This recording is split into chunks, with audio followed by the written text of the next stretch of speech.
Chapter 1: The Quiet Behind the Counter. The tea shop didn't have a name.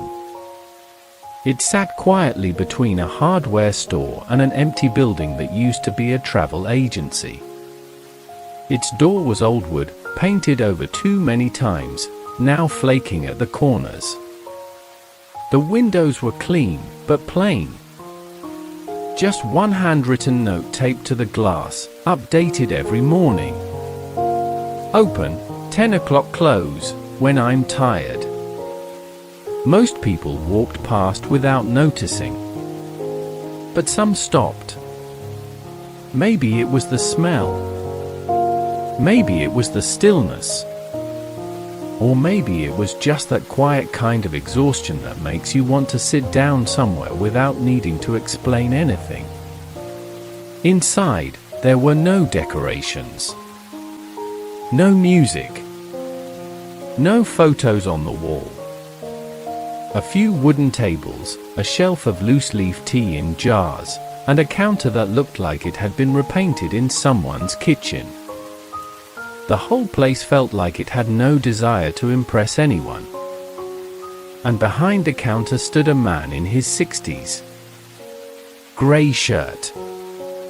Clean apron. Calm face. He didn't wear a name tag, and no one ever asked his name. People just called him the Tea Man.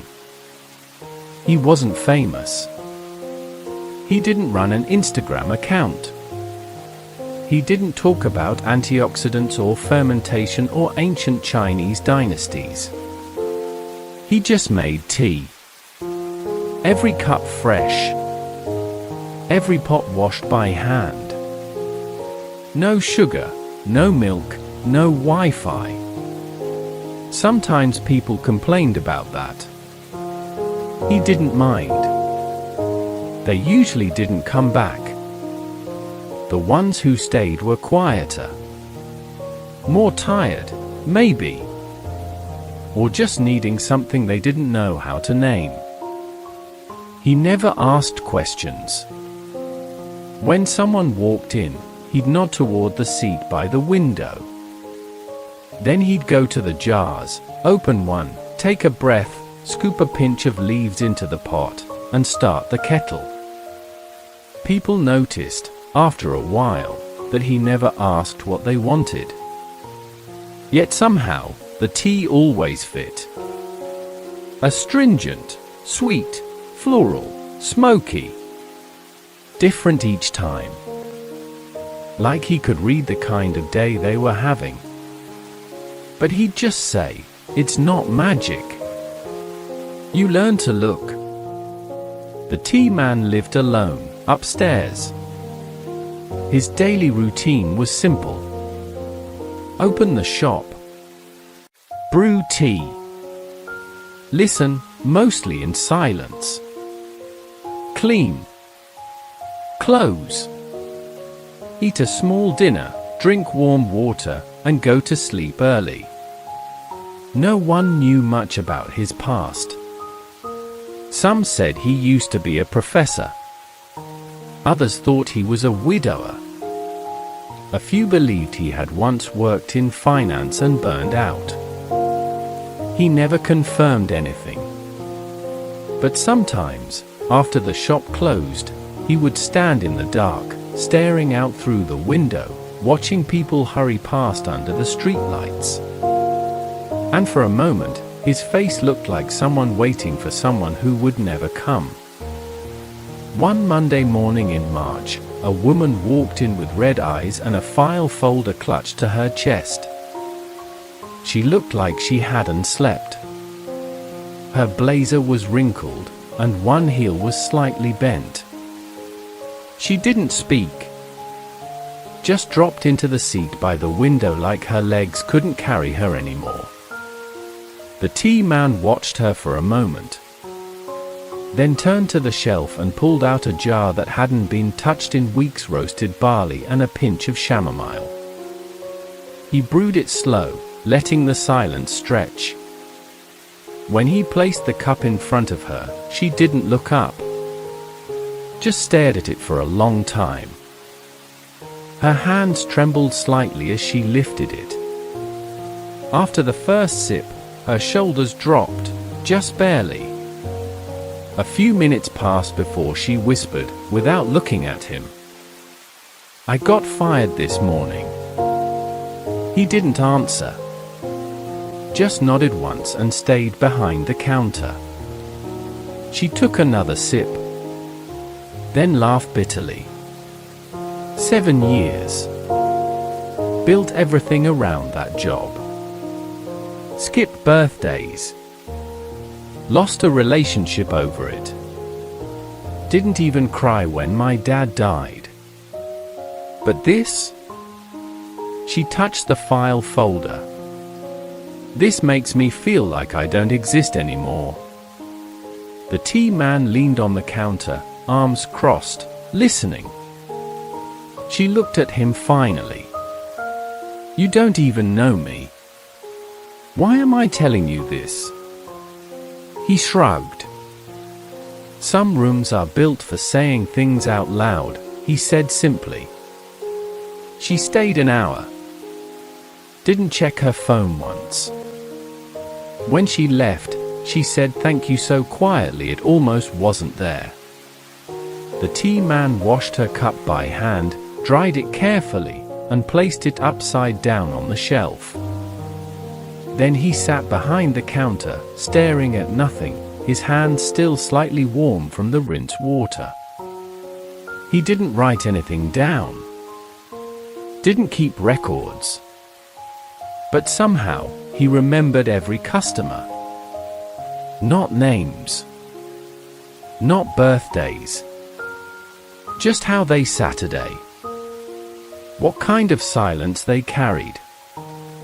The way they held their cup tightly, gently, with both hands or just one. He remembered how some drank fast, as if escaping themselves. And how others barely touched the cup, like afraid of waking something up. That night, the tea man lay on his mattress upstairs, eyes open in the dark. He thought of a time, long ago, when he had sat on the other side of a counter.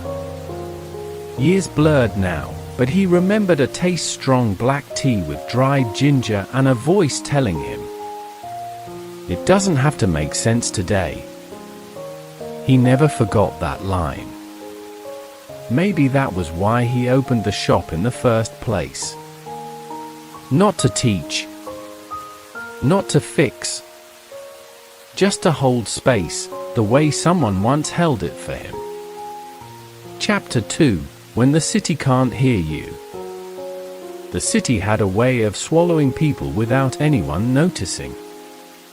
It wasn't dramatic. It didn't happen in a single moment. It was gradual, like water eroding stone, a quiet wearing down of the soul.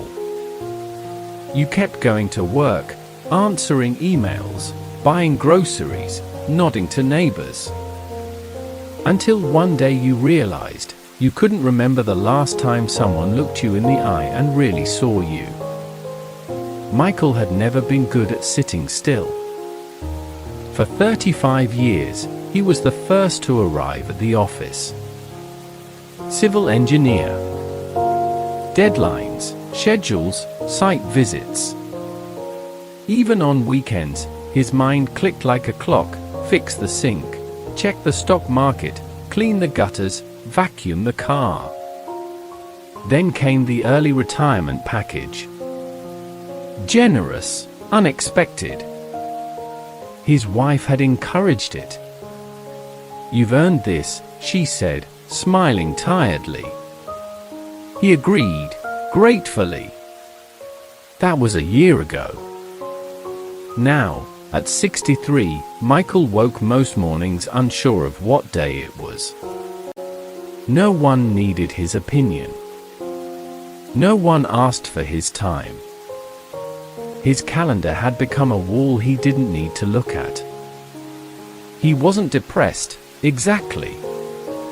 He ate, slept, went for walks, read the news, But sometimes, while brushing his teeth or watching traffic, he'd feel a slow panic crawl up from his chest, a hollow knowing that he could disappear tomorrow and the world would keep spinning just fine. That morning, the market was busy. Michael wandered through the aisles without purpose.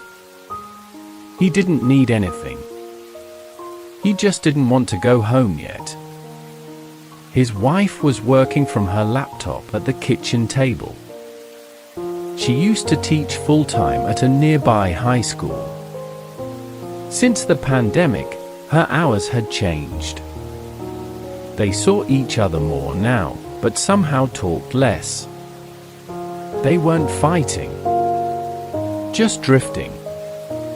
Like two boats untied from the same dock, floating parallel, no longer tethered. He turned a corner and noticed a narrow storefront tucked between a tailor shop and a shuttered bookstore. The T-man had written on the glass, "Open, 10 o'clock close, when I'm tired." Michael smiled faintly. That kind of honesty didn't exist much anymore. He opened the door. Inside, the shop was small and warm. Wood-paneled. Quiet, but not heavy. There was no background music, just the distant sound of city traffic muffled by thick glass. Behind the counter stood a man, lean, older, probably in his late 60s. He wore a plain apron and moved like someone who had nothing left to prove. He didn't greet Michael with a smile or a menu. Just a nod. There were 4 tables, but the man motioned to the one by the window. Michael sat, unsure of the ritual but not inclined to question it. No one else was in the shop. The man began preparing tea. He moved with care. Not slow, but unrushed. Each gesture deliberate, opening jars, scooping leaves, warming the pot. Michael noticed he didn't measure anything with tools. Just fingers, memory, and a kind of quiet trust in the process. When the cup was placed before him, Michael instinctively reached for his wallet. The man raised one hand, gently. "Drink first," he said. The tea was dark, slightly bitter, with something grounding underneath, maybe roasted rice. It reminded Michael of late nights working alone in the office, the quiet hum of a space no longer buzzing with people. Comforting, but with an edge of sadness. He took another sip. He didn't know why he said it. The words just came out. "I used to be someone." The man behind the counter didn't respond. Michael chuckled. "Sorry." That sounded dramatic. Still, the man said nothing. Michael stared at the tea. "I worked my whole life. I was good at it. People listened to me. I managed teams, projects, built things. Now, I just walk around. My wife still teaches. My kids are grown. I spend more time on my phone than I'm proud of. Reading comments from people I'll never meet." He paused, embarrassed. "I don't know why I'm telling you this." The tea man looked at him, eyes steady. Not pitying. Just present.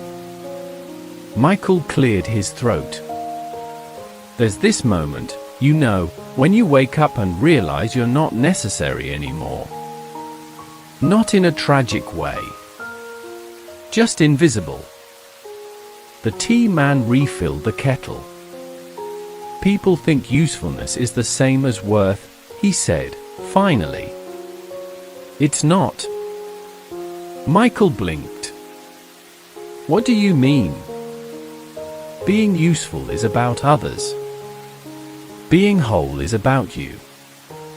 The kettle hissed. I opened this place after I left everything behind. I thought I was done, that I had failed at life. But sitting still long enough, I realized I'd never actually heard my own thoughts before. He poured himself a small cup. I think a lot of men don't. Michael looked down. His throat tightened. They sat in silence. He returned 2 days later. Then again the following week. He never stayed more than 30 minutes. Never asked for the same tea twice. Sometimes he talked. Other times, he didn't. The tea man never asked questions. Michael started keeping a notebook. Not a journal, exactly. Just words that came to him after each visit. Drift. Stillness. Regret without noise. He didn't show it to anyone. But writing felt like rearranging the furniture in his mind. One Thursday, he brought an old thermos and asked if he could take some tea home. The tea man filled it wordlessly. That night, Michael sat on his apartment balcony, watching the sun dissolve behind concrete buildings, sipping slowly.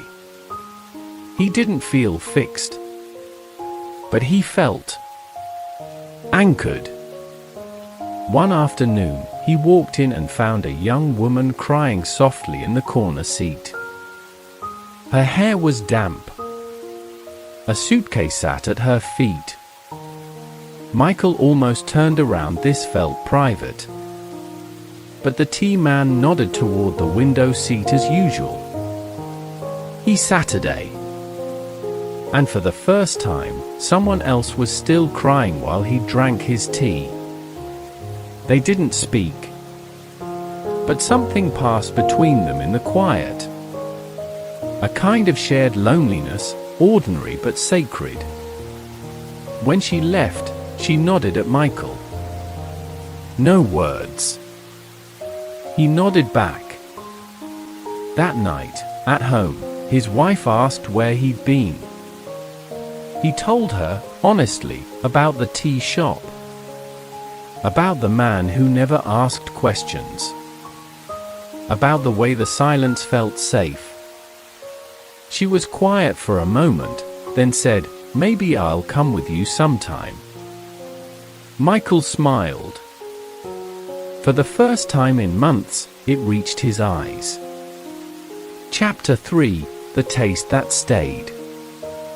Not all tired looks like sleep. Some of it looks like achievement. Emma had a good life. That's what everyone said. Good apartment, good job, good health. She was 29, worked in creative strategy at a mid-sized agency, and had recently been promoted. Her LinkedIn profile was clean. Her posts got likes. Her parents were proud. Her therapist said she was emotionally articulate. And yet, some mornings, she'd wake with a strange weight in her ribs. Not quite sadness, not quite fear, more like a silence too big to carry. She had hobbies. She had goals. She went to Pilates. She had a skincare routine and a savings account and an aesthetically minimalist calendar app. But lately, nothing felt real. She would go out with friends and feel like her laugh was a costume. She would stare at her phone for an hour and feel emptier than before. She wasn't sad, exactly. She just wasn't. Here. That Tuesday, Emma had lunch with her manager, who congratulated her on another strong deck. "You're a machine," he said with a grin, sipping cold brew. She smiled, nodded, chewed her salad. When she got back to the office, she stared at the screen for 23 minutes, moving slides around without thought. Then she closed the laptop, stood up, and left early without telling anyone. She didn't know where she was going. She just walked. That's how she found the tea shop. It was small, narrow, old. The sign on the glass said, "Open, 10 o'clock close, when I'm tired." She stood outside for a full minute, unsure whether this was a shop or a front for something strange. But something about the words made her pause. "When I'm tired." She pushed the door.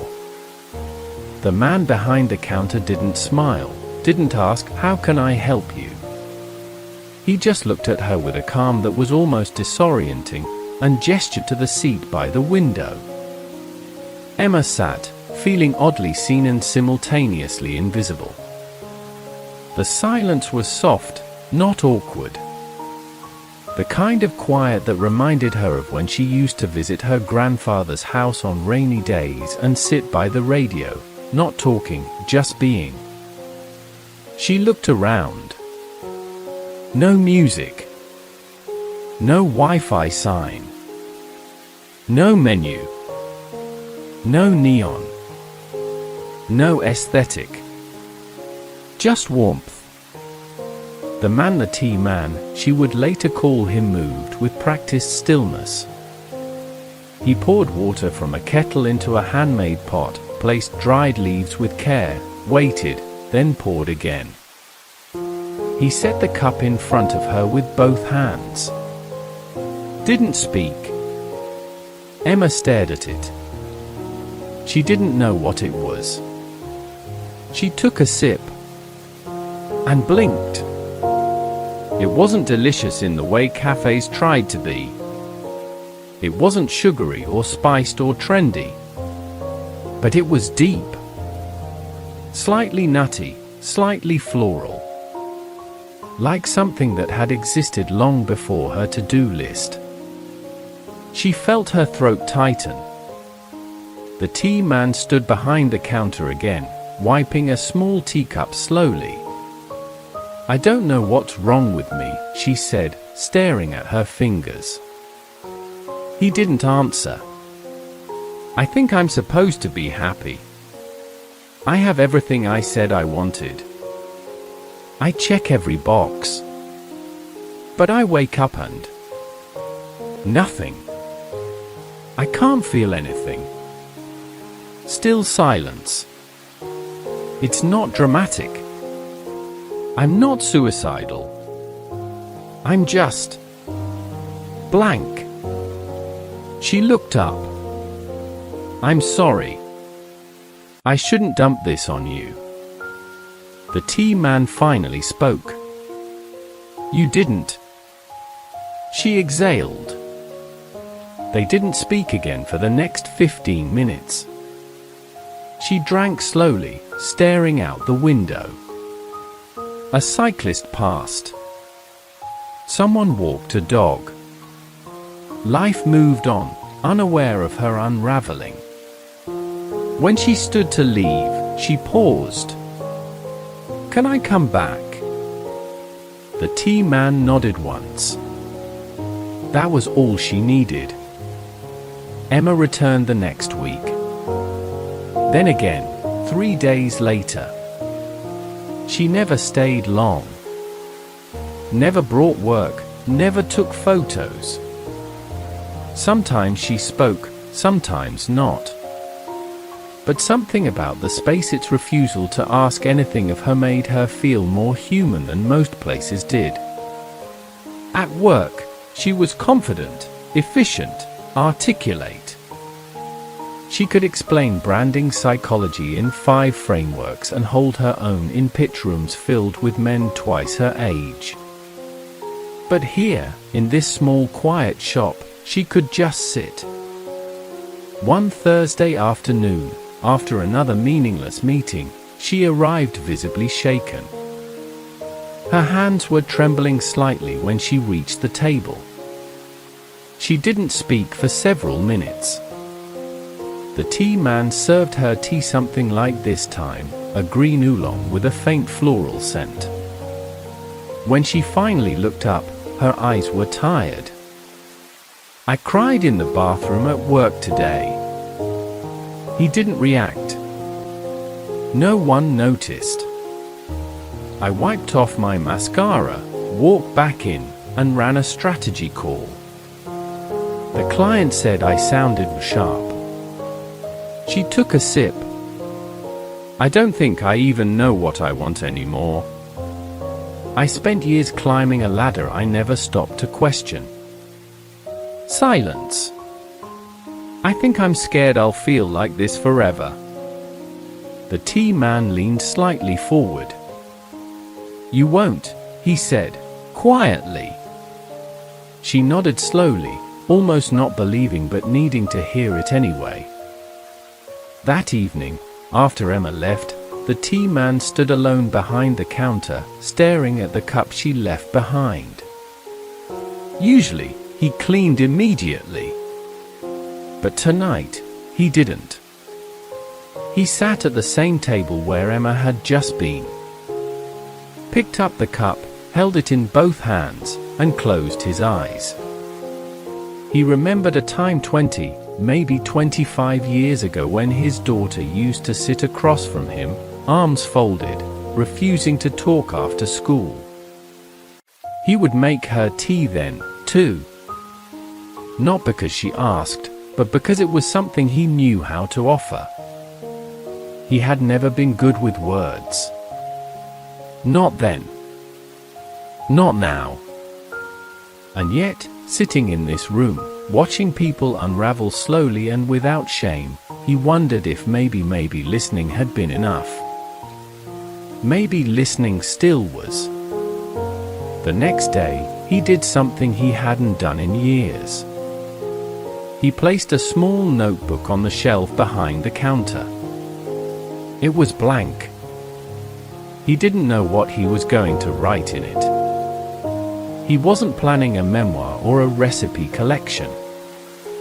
He just felt ready to hold something. Not for publication. Not for legacy. Just for himself. That night, after closing, he wrote. She looked like someone who needed permission to fall apart. I gave her tea instead. He stared at the sentence for a long time.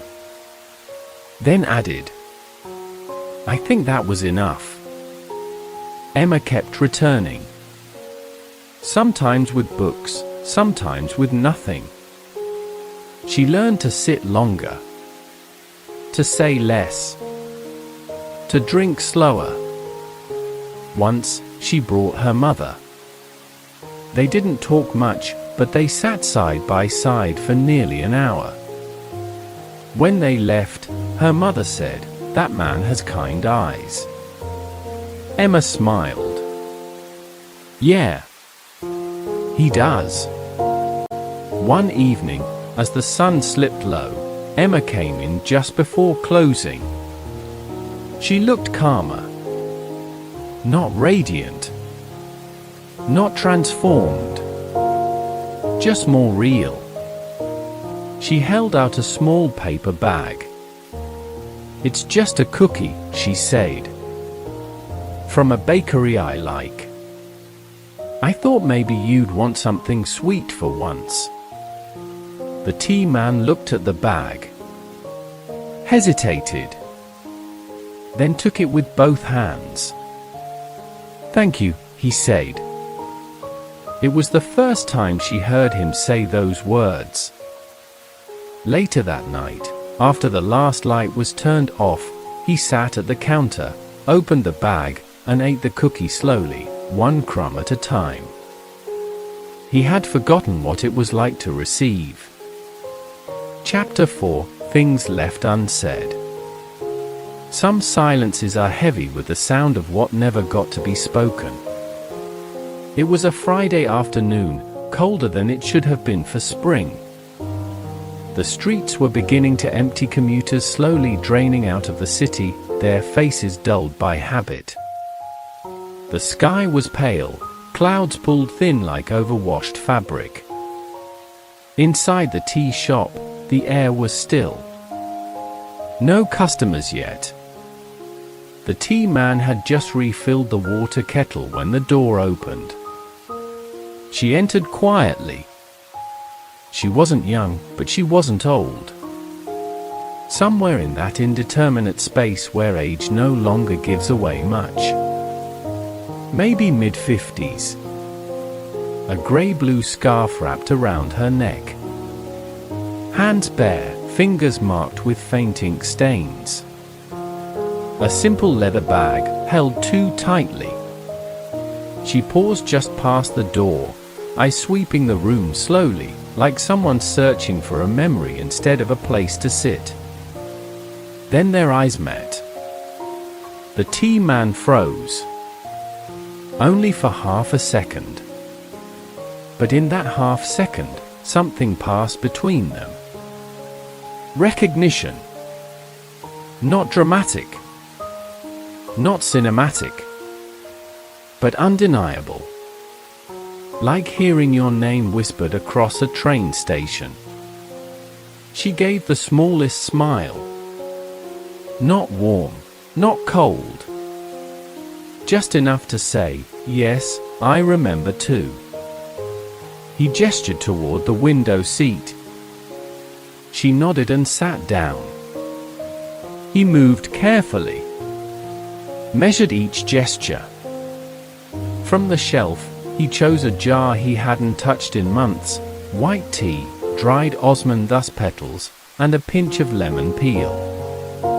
As he brewed, his hands were steady but his breath caught once when the steam rose too close to his face. She watched him, quietly. When he placed the cup before her, their fingers didn't touch but both paused, barely perceptible, as if the air itself had thickened. "Thank you," she said softly. Her voice hadn't changed. He returned behind the counter and stood, hands folded. He didn't sit. She sipped. A small, almost surprised laugh escaped her. "You still brew it the same way?" He didn't answer. Not because he was cold. Because he didn't know what to do with the years suddenly crowding the room. "It's been what?" 20 years, she asked. He nodded. "About that." She stared into the tea. "You disappeared." He didn't deny it. "I tried to write you," she added. "Once. I moved." "I know." Silence settled. Not hostile. Just tired. Margaret looked up again. "I didn't come to reopen anything." He nodded once, slowly. "I just saw this place a few months ago. Drove by. Thought it looked familiar in a way I couldn't place. And today, I had time. And I thought maybe, just maybe." She laughed softly, brushing a loose strand of hair behind her ear. "And here you are." The tea man offered no defense. Only presence. She sipped again. "I still have the notebook," she said after a while. "The one you left. I found it again last year while cleaning out the attic." He looked down briefly, then back at her. "I didn't know you kept it. I don't throw away things that mattered." Another silence. "I think I was angry for a long time," she said, not accusing. "Just admitting. Not because you left, but because you left without a word." He nodded again. There was no explanation that would make it clean. I wanted to believe you were selfish. That it was easier to let go that way. But I don't think that was it. He looked at her, waiting. I think you thought disappearing was kinder. The kettle let out a low hiss. He turned it off without turning away from her. Kindness, he said finally, is sometimes the mask for fear. Margaret didn't reply. Instead, she leaned back slightly, holding the cup close to her chest. You know, she said, I thought I'd come in here and find you older, bitter, lonely. A small smile crept to the corner of her lips. But this place, it's peaceful. You look still. I built it for that. Does it work? He paused. Then, most days. She nodded. That's more than most people can say. They didn't speak for a long time after that. And it was okay. Outside, a wind picked up. A leaf scraped gently across the sidewalk. Inside, the air stayed warm. When Margaret stood, she wrapped her scarf slowly, like someone preparing to step out of a space she wasn't sure she'd return to. She turned toward him at the door. I'm glad you're not gone, she said. He didn't answer. But he bowed his head slightly, the gesture slow and full. As she opened the door, she added, You still brew tea like it's a form of apology. Then she left. That night, the tea man didn't clean immediately. He sat where she had sat, cup still warm, steam fading. He opened the small notebook behind the counter and wrote, Some absences do not expire. They only wait until you're still enough to feel them again. He sat with that sentence a while. Then added, She didn't ask for forgiveness. But she gave it anyway. That night, sleep did not come easily. The tea man lay on his side, eyes open in the dark. The soft hum of the city was far off traffic, faint voices, a siren somewhere too far to matter. But inside, the silence was full. He hadn't seen Margaret in 23 years. He'd tried not to count. Tried not to measure his life against absences. But seeing her again had reminded him how memory wasn't just something you recall, it was something that lived under your ribs, waiting for breath. He stared at the ceiling. He had told himself, all those years ago, that leaving had been necessary. That silence was protection. But tonight, he wondered who exactly he had been protecting. He thought of her line, You still brew tea like it's a form of apology. And he knew she was right. At 10 a.m., he got out of bed. No lights. Just the faint glow of the street lamps outside. He padded down the stairs barefoot and unlocked the front door of the shop. The air was cold, not cruel. He walked in, turned on the kettle, and stood in the middle of the empty room. For the first time in months, he didn't know what kind of tea he needed. So he chose nothing. He let the water boil, then cool. He stood as the steam drifted upward, watching it disappear. Eventually, he sat at the table where Margaret had sat just hours before. He didn't touch the cup she'd left behind. But he didn't clear it either.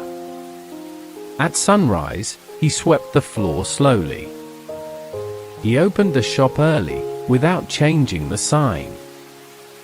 And when the first customer walked in at 8:42 a.m., he was ready. The boy couldn't have been more than 19. Hoodie, headphones around his neck, dark circles under his eyes. He walked in like someone who expected to be turned away. When the tea man gestured toward the window seat, he looked almost surprised. He Saturday. Didn't speak. Didn't take out his phone. Just sat there, scanning the room like it might collapse at any moment. The tea man brewed tea, a simple black Darjeeling with nothing added. He placed it down. The boy stared at it. Then at him. "I don't usually drink tea," he said. The tea man nodded. "That's okay." The boy stared again, as if trying to decode something in the older man's face. "I couldn't sleep," he said, looking down. "All night. I don't even know why I'm here." "You came," the tea man said. "That's enough." The boy swallowed. "Everything feels too fast. Like I'm falling behind in a race I didn't sign up for." The tea man leaned slightly against the counter. "You can step out of the race," he said. "Can I?" "For a while." They didn't speak again for a long time. The boy drank slowly, unsure. Then more calmly. Then without thinking. When he finished, he stood. Before leaving, he said, "You should play music in here." The tea man smiled. "Maybe someday." The boy grinned faintly, and left. After he was gone, the tea man poured a second cup for himself from the same pot. Sat where the boy had Saturday. Outside, the street began to fill. He looked at the second chair across from him. Empty. And yet, not. He opened the notebook again. Wrote. "The past doesn't knock loudly. It sits beside you in quiet mornings and asks nothing but your presence." He underlined the last 3 words. Then closed the book. And brewed another pot. Chapter 5. The Small Things People Leave Behind. Not all footprints are made by feet. The tea man never kept souvenirs. No photos, no postcards, no scribbled napkins on a corkboard. He never asked people for their names, never wrote down what kind of tea they liked. And yet, the shop remembered. The dent on the arm of the window seat made by Michael, who always sat with his elbows resting in the exact same spot. The faint scratch on the shelf near the counter left by Emma's ring the first time she nervously adjusted her sleeve and knocked ajar. The tiny stain on the corner table from the day a university student spilled half her cup, apologized profusely, and left before she could drink what remained. The tea man never cleaned that one completely. He could have. But he didn't. Because some stains are stories. And not all stories need to be erased. It had been 2 weeks since Margaret came. The air in the shop felt slightly different. Not heavier. Not lighter. Just settled. Like a pond after a single stone has disturbed its surface and the ripples have finally reached the shore. The tea man had resumed his routines. But something inside them had softened. He took slightly longer to clean each cup. Sat by the window for a few minutes after closing, even when there was nothing to look at. Left the notebook open more often. He hadn't seen Michael in over a week. Emma had returned just once. She didn't stay long, but she brought a small paper flower she folded from recycled tea wrappers. She placed it on the counter without a word. He didn't move it. It stood now next to the small clay figurine a child once left behind, a turtle, chipped at the tail. The shop was starting to collect things. Small things. Quiet things. Things that made no claim of importance, but refused to be forgotten. On a Thursday morning, just as he was wiping down the counter, a new visitor entered. A woman in her early 40s. Blazer, no jewelry. Tired, but not messy. Professional. Sharp eyes. She looked around like someone used to assessing rooms quickly. She hesitated. Then, "Do you have Wi-Fi?" "No," the tea man said. She paused again, then let out a breath like a balloon deflating. "Good." He motioned to the seat. She sat with the precision of someone who was always late, even when on time. Her name was Rachel, though he didn't know that yet. She didn't speak for the first 10 minutes. He brewed a blend of roasted barley and ginger root. Something simple, grounding. When he placed the cup before her, she looked at it like it had just asked her a question she wasn't ready to answer. She held it, both hands, but didn't sip. Then, "I've been in back-to-back meetings for the past 3 years." He waited. "I don't know why I'm telling you that." Still, he didn't speak. "But I saw the sign outside," she added, "and I thought, well, maybe someone who closes when tired knows something I don't." She finally took a sip and closed her eyes. They sat in silence for a while. She didn't ask about the tea. He didn't ask about her life. But when she left, she did something odd. She removed a name tag from her blazer, one of those magnet-backed rectangles with her company logo and full name, and placed it on the corner of the table. She didn't explain. Just smiled slightly and said, "I don't want to wear it today." Then she left. He placed the tag in the drawer behind the counter. Didn't throw it away. The next day, a boy maybe 10 years old came in with his grandfather. The old man ordered. The boy didn't speak. Just watched the tea man's hands with quiet fascination. When served, the boy whispered, "I don't like tea." The tea man smiled. "That's okay." He brought out a small cup of warm water with honey and a tiny drop of vanilla. The boy tried it, wide-eyed. "This is tea for beginners," the tea man said. The boy smiled and left behind his keychain, a rubber fox. Whether by accident or on purpose, it wasn't clear.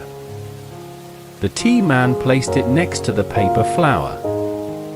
Over the next week, more things began to stay behind. A paperclip bent into the shape of a star. A coaster with a doodle of 2 hands holding a steaming cup. A handwritten quote left under an empty cup. "Quiet is not the absence of sound. It's the space where meaning grows." The tea man did not post these things on a wall. Did not organize or frame them.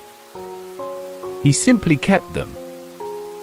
Late one evening, after closing, he stood in the middle of the room and looked around. Nothing had changed. And yet, everything had. He pulled out the notebook. Wrote. People leave things behind when they want to be seen, but are too tired to speak. He looked at the sentence a long while, then added, "And I will keep them, even if no one asks me to." Michael returned on a rainy afternoon. He walked in without a word, shook water from his coat, and took his usual place by the window. The tea man, who had just finished cleaning a cup, glanced up and nodded. No surprise. No welcome. Just recognition. He brewed something darker this time, a Ceylon blend, bold and steady, and placed it in front of Michael. Michael lifted the cup, held it for a few seconds, then set it down without drinking. "I saw my son last weekend," he said, eyes on the glass. "First time in 6 months." The tea man said nothing, waiting. "We didn't talk much. Ate lunch. Made small jokes. But something felt different. Not big. Just not distant." He paused. "I think I wasn't trying so hard to be right this time. Just tried to be present." Still silence. Then Michael looked up. "Is that what this place does to people?" The tea man raised one eyebrow, just slightly, then poured himself a cup from the same pot. Michael finally smiled, the real kind, not the public kind. They drank quietly. The sound of rain against the windows wrapped the room in a soft hush. Outside, cars hissed past. Inside, 2 men sat across from each other, saying little, but hearing plenty. When Michael stood to leave, he reached into his coat and took out a stone. Flat, grey, polished on one side. "I found this at the beach last week," he said. Felt like it wanted to live somewhere still. He placed it on the edge of the counter. The tea man looked at it, then at him. And for the first time in years, he smiled. No one noticed. No cameras. No applause. But it was there. A quiet opening.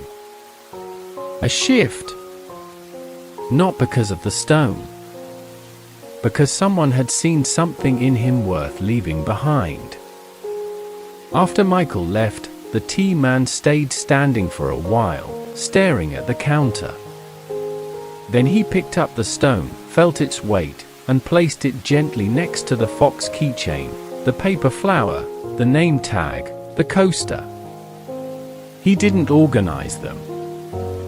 He didn't label them. But he knew where each came from.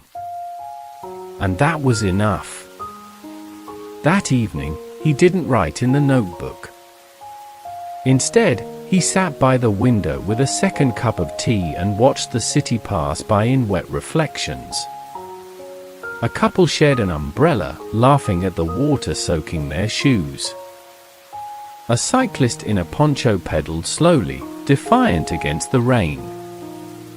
And in that soft, golden hour before night, the tea shop glowed like a lantern from another time. No sign outside. No photos on the wall. No answers. Only warmth. And room enough for what people couldn't say out loud. Chapter 6: The Day No One Came. Sometimes silence is the answer. Other times, it's the invitation. The day began like most others. The tea man rose before dawn, boiled water, rinsed his hands in silence. He stood by the window, the street still empty, the city caught between night's hush and morning's noise. He opened the shop at 10 o'clock, as always. Wiped the counter. Checked the jars. Turned the sign around. Then he waited. At 10:37, no one had come. Not unusual. At 11:12, still no one. By noon, he had swept the floor twice. He didn't mind. There were days like this, rare but not unfamiliar. People got busy. Weather changed. Life moved elsewhere for a little while. But by 2 o'clock, he noticed something odd. He missed them. Not their stories. Not their sadness. Not even their presence. What he missed was something quieter, the way people would sit, slightly hunched, unaware of how tired they looked, and then slowly, sip by sip, unfold. He missed the moment just after the first sip, when their eyes closed or their shoulders dropped, and a piece of armor slid silently off. He missed the way they left behind something not always physical, but always traceable. Today, no one came. And he felt it. At 3:30, he made tea for himself. Not out of habit, but because he needed it. He chose a blend no one had ever requested: Old Darjeeling and a sliver of clove. A taste of something between warmth and memory. He drank slowly, at the window seat. Watched people walk past. None of them turned in. None of them paused. At 4:52, he opened the notebook. Wrote. No one came today. Not even the wind. He stared at it. Then crossed it out. Wrote instead. Today, I came. To myself. He closed the book. Just after 5 o'clock, a woman stood briefly outside the window. Looked in. Tilted her head. Then kept walking. He didn't mind. She had looked curious. Not lost. That was enough. At 6:15, he closed the shop early. Turned the sign. Turned off the lights. But he didn't go upstairs. He sat in the dark behind the counter, where he had stood so many times, not pouring, not brewing. Just being. And in that darkness, he saw what others had left behind. Michael's stone. Emma's paper flower. The fox keychain. The name tag. The coaster with the hands. The turtle. The star-shaped paperclip. A silence filled with names he never asked for but somehow knew. And he smiled. Not because it was sentimental, but because it was true. That night, before bed, he placed the notebook on the floor beside him, within reach. He left it open. Tomorrow might be another empty day. Or a crowded one. Or the last one. He didn't know. He didn't need to. Because today, he had learned to sit still without expecting arrival. And in doing so, had found the only company that never left.